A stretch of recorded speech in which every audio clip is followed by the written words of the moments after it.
It's a very good afternoon to you all, members of the Fourth Estate, all of those who are joining us online.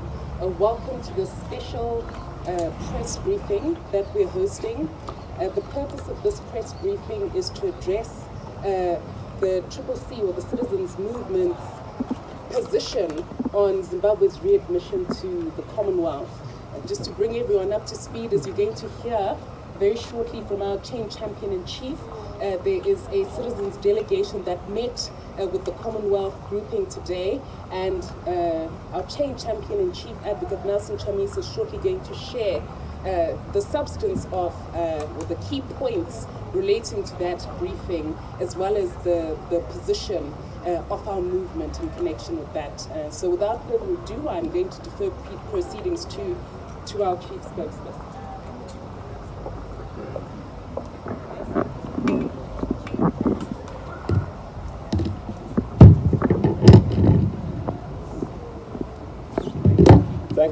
Thank you very much, colleagues. Thank you, Change Champion, Advocate Mahere. Thank you, members of the press. Thank you, Change Champions here present. Today, we just met our colleagues, the delegation of the Commonwealth, led by Assistant Secretary Professor Louis Franceschi. As a citizen movement and as the next government in Zimbabwe, we participated in this meeting fully aware and conscious of the obligation that we have, the obligation to make sure that we participate in the ongoing consultative processes, the engagement process that seeks to see Zimbabwe being readmitted into the Commonwealth. We took the opportunity to brief the Commonwealth on a number of issues. In particular, we focused on the political situation in Zimbabwe. We emphasized what is obtaining in the country in terms of the political climate, the breakdown and state of the rule of law, the situation and circumstances to do with the human rights in Zimbabwe.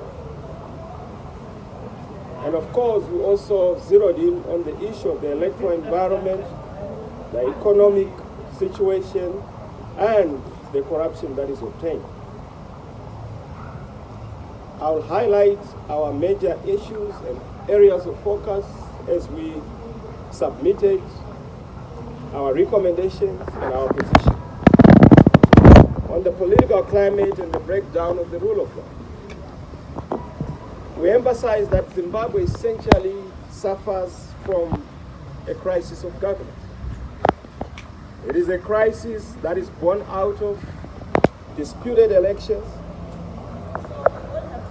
illegitimacy, and we have noted that Zimbabwe is buffeted by a set of circumstances that have germinated acrimony, division, disputed national processes and outcomes, a disputed leadership, toxicity, the lack of legitimacy. This has essentially been the problem of Zimbabwe.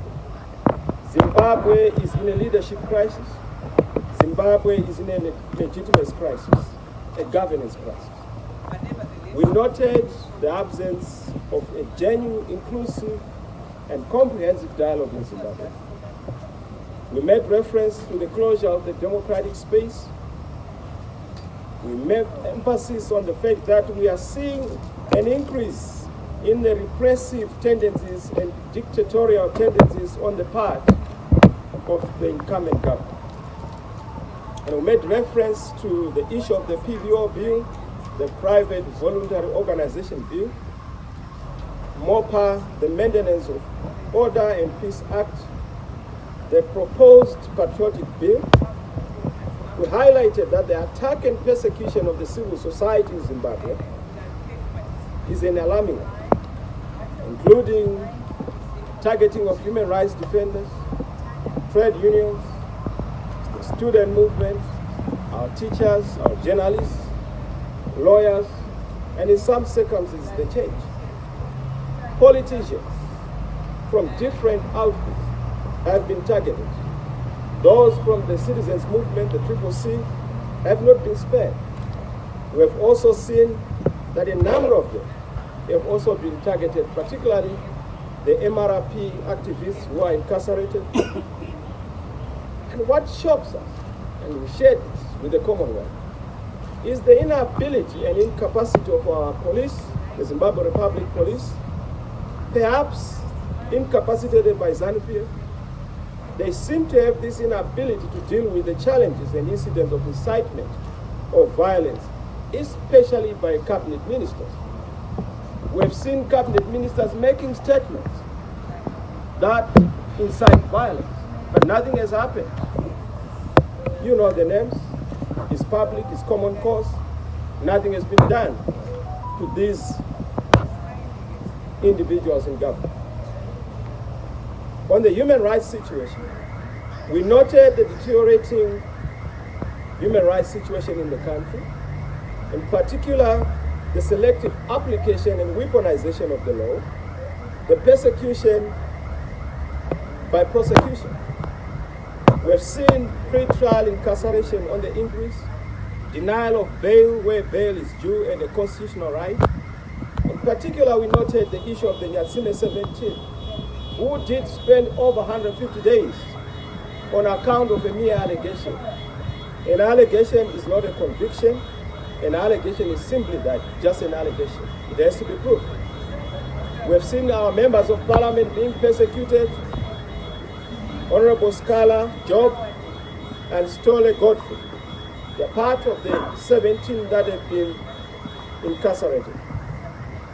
We also highlighted the plight of political prisoners from other political parties, as I have already indicated, MRP included. The abduction and torture of our members, cases that are before the police. The murder of our activists, Boneni Ngwe and others, violence against women, you know what happened to Honorable Tofa, the weaponization of food, particularly in the rural areas, where we have seen an increase in abuse and victimization of traditional leaders for partisan purposes, instigated with impunity and immunity by ZANU-PF from their topmost echelons. ZANU-PF members continue to incite and perpetrate violence with reckless abandon, and this must be tamed and arrested. On the electoral environment, we note the general lack of political will to implement a credible, inclusive, and a comprehensive electoral reform regime. The electoral environment has been marred by political violence, violation of the right to vote, refusal to implement the diaspora vote. And we have made the point that there is no taxation without representation. If you are receiving remittances from the diaspora, surely you must be able to also accept that they have to vote and express themselves.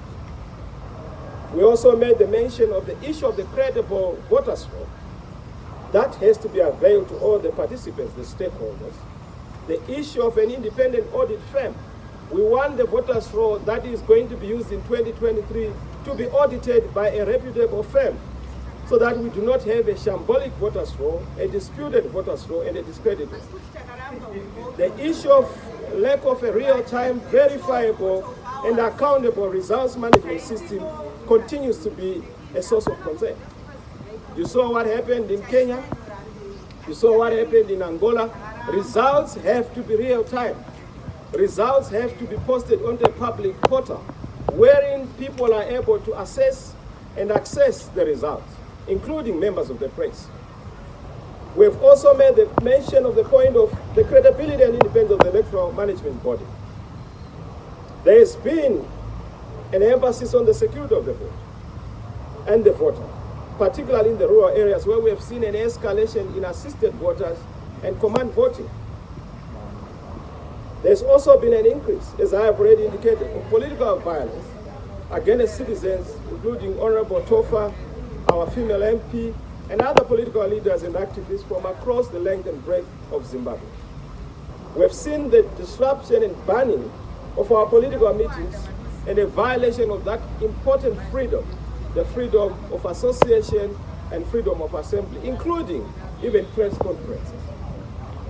On the economic front, we made and underscored the point that 49% of Zimbabweans now live in deadening, extreme, and abject poverty. And we highlighted that the general situation and hardship in the country has escalated. The situation is now worse. There has been an escalation in suffering of the people, particularly on account of bad governance, economic mismanagement, corruption, and a disputed leadership. Zimbabweans do not have access to public services, including healthcare, quality education, social security, and safety nets. Poverty and economic hardship are all as a result of bad governance. And this has forced over 5 million Zimbabweans to flee the country. Over 2 billion is lost to corruption and illicit financial flows annually. And over the years, we've also seen that 100 million is lost just to smuggling each month. And I must emphasize that the fact that we have the Commonwealth coming to Zimbabwe in this particular juncture, hardly some few months ago, we also had the United Nations Special Rapporteur to deal with the sanctions. There was a humanitarian report. We've had a number of delegations coming to Zimbabwe. What it tells you is that Zimbabwe is in a difficult situation. Zimbabwe is being treated as a sick country that has to come out of hospital, that has to come out of the sick bed.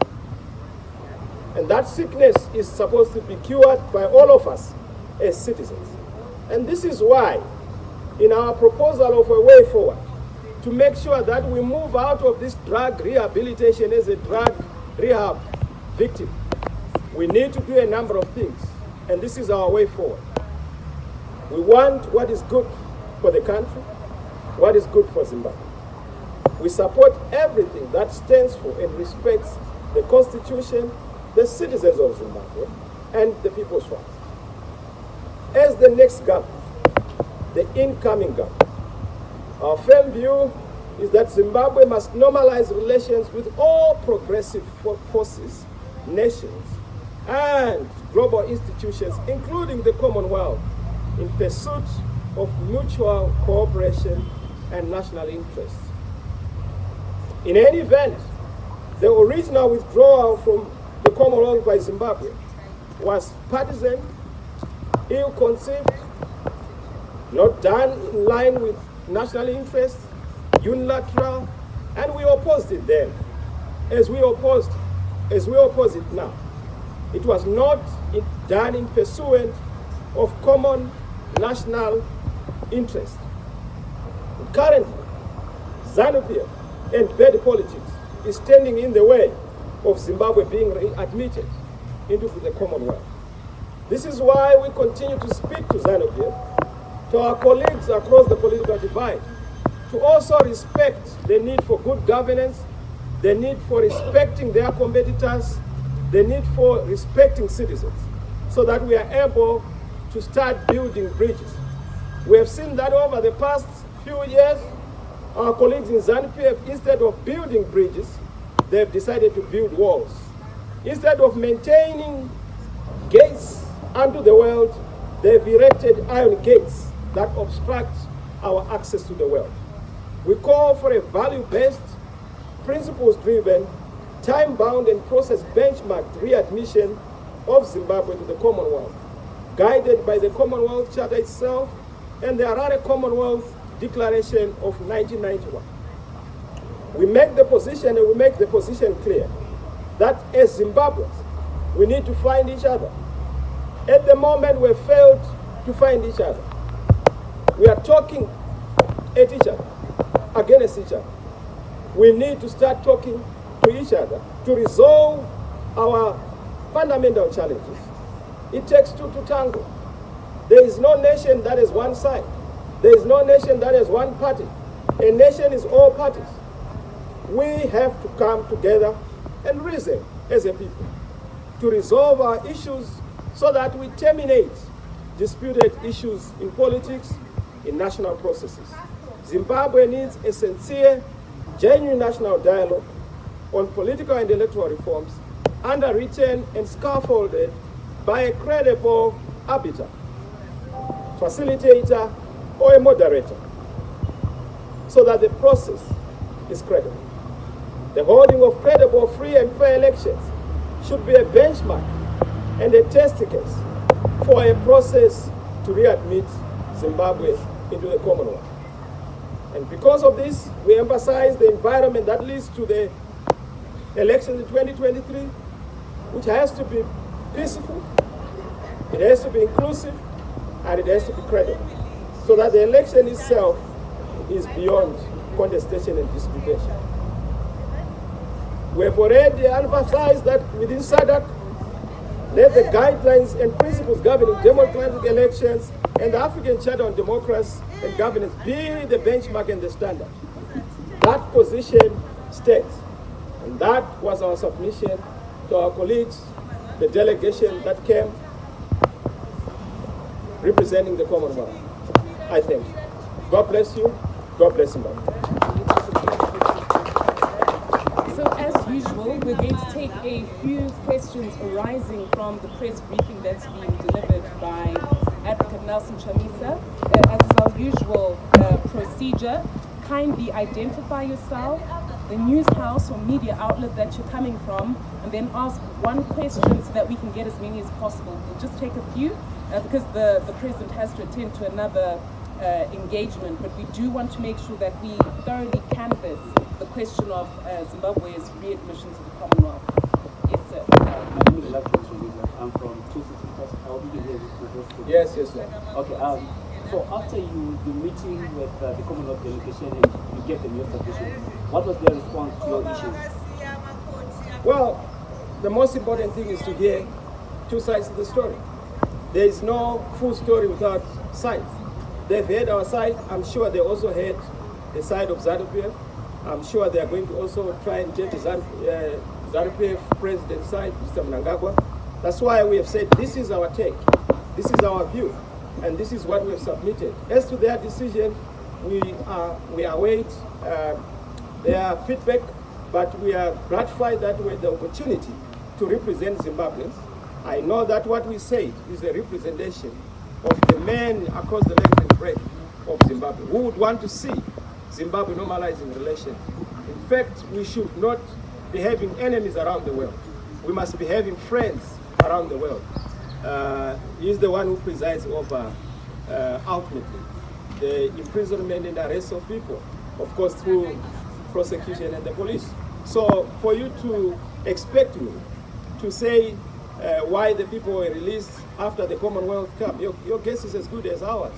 We believe that good behavior is something that should not be imposed by those from outside. We must just be good to each other. We must just be good to citizens. There's no reason why Job Scala, Godfrey Stolle, and the Nyatsime 15 were incarcerated. They had not committed any crime. We still insist that they are not guilty, they are innocent. And the law says that you are innocent until proven guilty. But you can't be proven guilty by incarceration through pretrial incarceration. And we have made that point.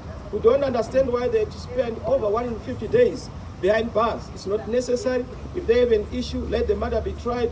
If they have a case to answer, let it be the judgment and decision of the courts. So yes, Commonwealth came, we saw certain things happening, but we have no reason to look at the outsiders as to the reason for our colleagues being released. But we are happy that they are released, except for two, whom we are still making effort to make sure that they are released. Thank you. Efat Secure, SABC News. We've heard your side of the story, what you did tell the Commonwealth. But just out of interest, what did the Commonwealth tell you? What are they expecting from Zimbabwe? Well, the Commonwealth, their meeting with us is a confirmation that we are a dominant voice in the country and that we represent the majority of citizens. I'm sure they've also met ZANU-PF. So if you want to have a full picture, you must meet all the players. We are one of the players. They've understood what we are saying. They may not necessarily agree with us. They don't need to agree with us, but they have to respect our input. Hopefully, whatever they are going to come up as a report with is a reflection of what we said and what was also said by other voices. But I can tell you that there is mutual respect, and we have no reason to doubt that they will give a credible report, and hopefully our issues will be resolved. All we want is to see Zimbabwe on a path to restoration of relations, normalizing relations, but more importantly, passing the credibility test, passing the accountability test, passing the democratic test, passing the constitutionality test, but more importantly, passing the majority will test. Are we respecting the will of the people of Zimbabwe? That is the end, and that is what we respect. Thank you.